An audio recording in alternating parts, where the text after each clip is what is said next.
এখানে অনেক আইন কানুন রয়েছে, এটার বাস্তবায়ন তখনই সম্ভব যখন আমরা সাধারণ নাগরিক আমরা আইনের প্রতি শ্রদ্ধাশীল হব এবং সেই আইনগুলো মেনে চলার চেষ্টা করব। আমার মনে হয় আমরা যারা প্রশাসনের সদস্যরা আছি এবং যে সাধারণ জনগণ আছে, আমরা একজন আরেকজনের পরিপূরক। আমরা আইন প্রয়োগ করব, যানবাহন শৃঙ্খলা আছে সেটা আমরা নিয়মের মধ্যে নিয়ে আসতে সক্ষম হব।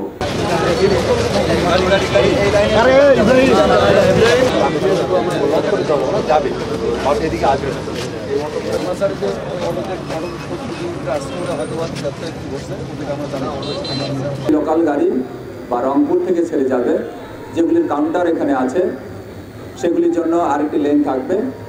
সেই লেনে এসে লাইনবদ্ধ হয়ে থাকবে। প্যাসেঞ্জার উঠলে বা তার গাড়ির প্যাসেঞ্জার উঠলে সেটি ছেড়ে চলে যাবে। আরেকজনের জন্য বিরক্তি বা সমস্যা তৈরি করবে না।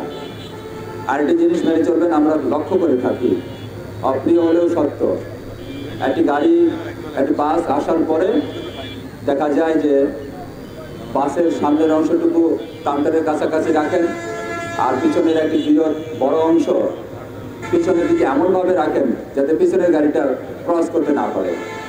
এই দুষ্টামিটা করবেন না, কারণ আপনার যেমন প্যাসেঞ্জার নেওয়ার অধিকার আছে, আরেকজনের চলে যাওয়ার অধিকার আছে।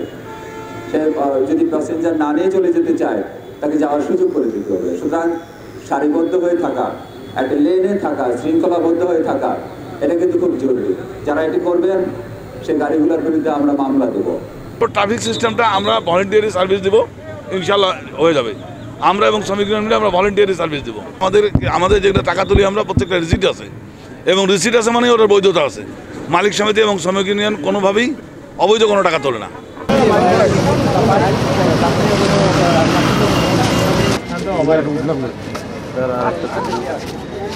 ভালো